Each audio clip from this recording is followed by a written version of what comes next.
Well, before I officially begin, if there's an empty seat in your row, why don't you scoot down to make the empty seats on the aisles so they'd be available for anyone who may come in after the program starts. Just so people don't have to crawl over you, you might want to put the empty seats on the aisles. Before we hear from the authors and artists, I'd like to introduce some very special people who have made today's celebration possible.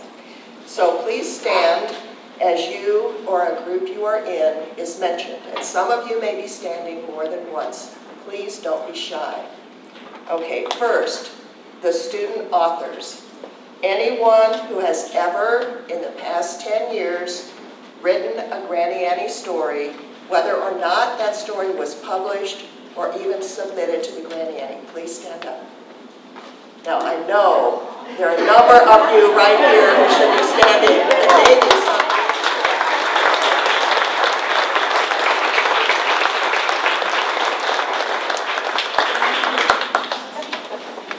There are some other people who should have stood, as you'll soon find out. Okay, student artists.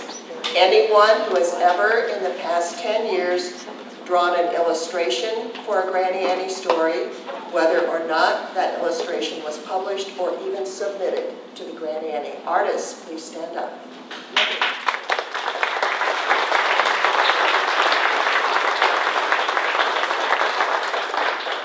Thank you.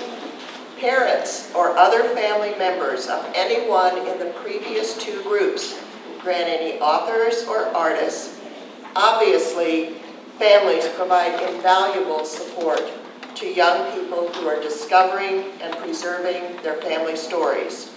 Encouragement and support continues to be important throughout the process of writing and revising a story or creating an illustration. So family members, please stand up. This should be a big crowd.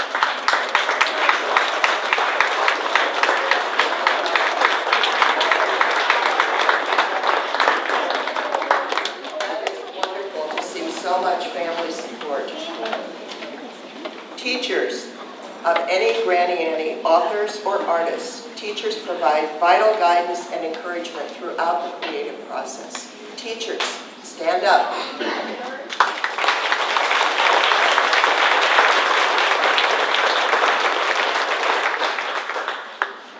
Grannie Annie board members, please stand up. Oh, come on. Do we have shy board members? Some of them.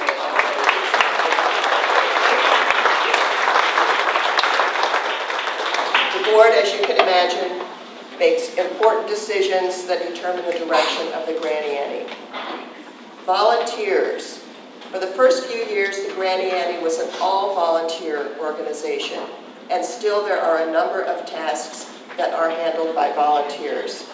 Without volunteers, the Grannie Annie simply would not exist. So volunteers, please stand up.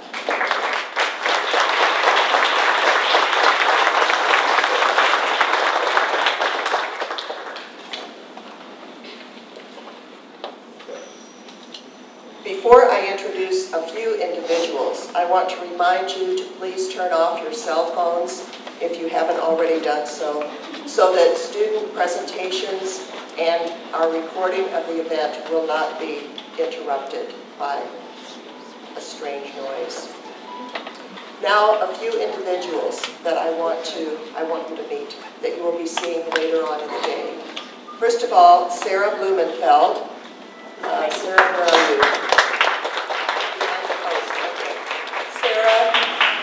Sarah is the Grannie Annie's program director. Many of you have already communicated with Sarah, who's responsible for much of the Grannie Annie's communication with families, teachers, volunteers, the press, people at event venues, anyone.